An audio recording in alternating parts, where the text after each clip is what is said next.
Okay, we're going to do some one-point perspective.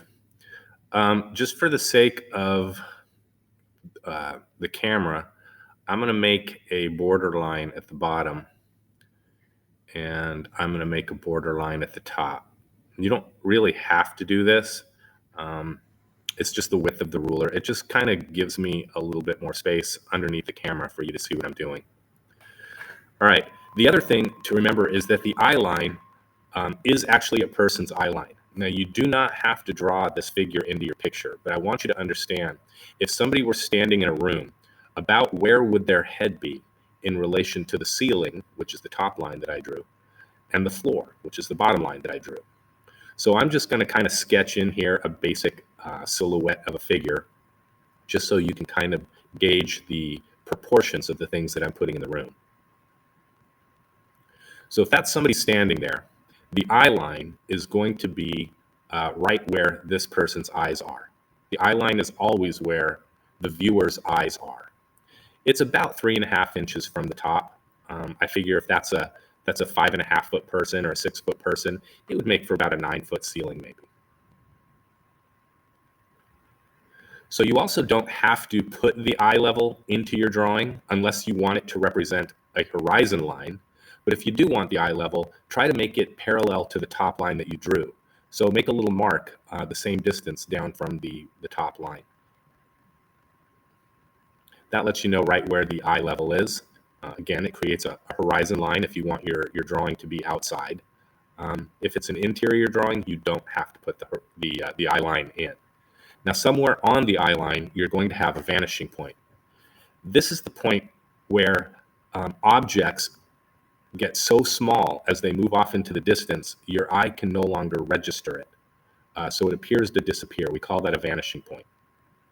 Now, the top of the corners in my room need to go from the corner of my paper to the vanishing point.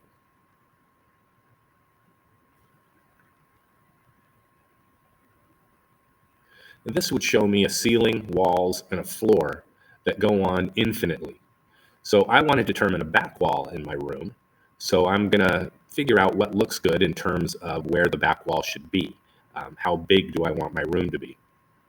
So I'm going to make the back of the left wall right there. It's a vertical line parallel with the side of the paper. Then I'm going to make a bottom line parallel with the bottom of the paper. The ceiling, back of the ceiling, parallel with the top of the paper. And the back of the wall on the right side, parallel with the side of the paper. Remember, lines of height are always vertical and parallel with the sides. Lines of width are always horizontal and parallel with the top and the bottom. All lines of depth that are parallel to each other will always go to the same vanishing point, without question. There's no exception to that rule. If the lines of depth are parallel, they will go to the same vanishing point. So I'm going to erase the lines that I drew so that this back wall looks flat. I'm going to leave that vanishing point in place.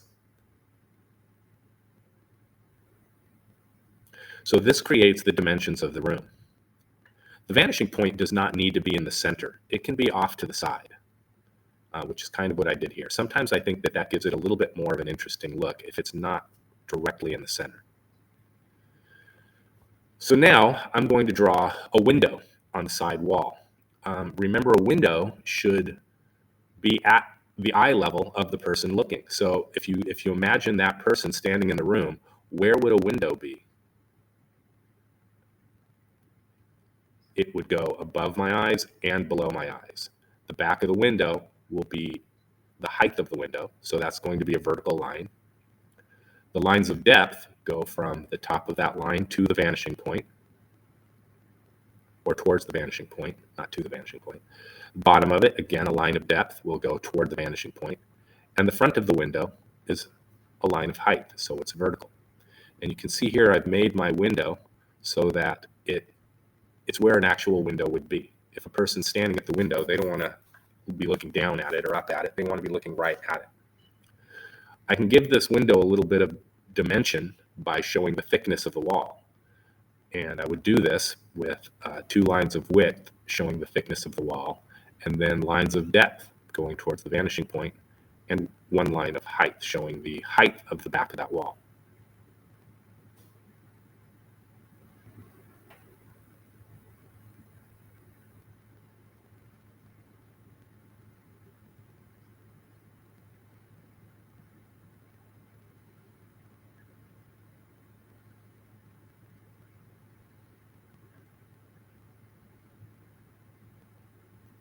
Okay.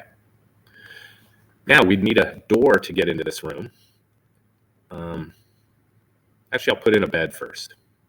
So I'm going to draw the bed, the back of the bed as a rectangle pushed up against the back wall. The height of the bed with a vertical line, the width of the bed with a horizontal line. Remember, this is pushed right up against the back wall. Now, as the bed comes towards us in space, the edge of the bed will be a line of depth and move toward the vanishing point. Both edges of the bed are lines of depth and both move toward the vanishing point. The front part of the bed is a line of width, so it's horizontal, parallel to the bottom and the top of the paper. The sides of the bed show the height. Those are vertical lines.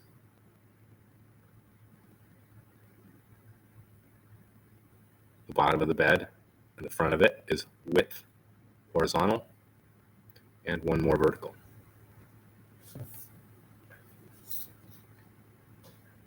I can erase the lines inside there now. I don't need them. I don't want the bed to look transparent.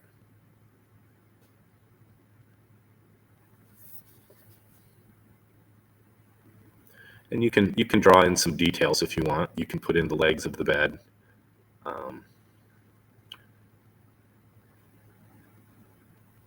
You could also put in a pillow, a comforter, whatever you want, the sheets. You can round out the corners a little bit so it looks more like a bed and not a box. I'll leave it like that for now.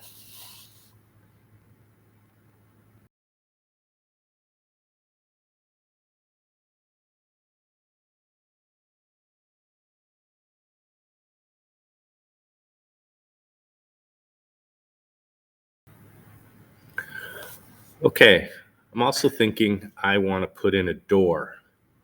Now the door is above our eye line. We don't want to have to duck when we go into the door. So the door is actually going to slant downward toward the vanishing point. Otherwise, if we were slanting upward, it would be below our eye line and we'd be bumping our head every time we walked into the door or walked through the door. And I'll put a little bit of trim around it.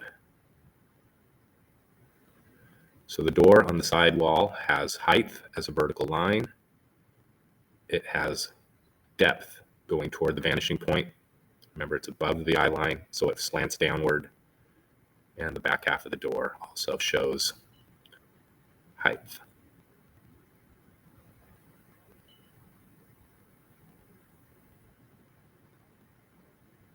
And I can draw in a little doorknob about where I think it would be.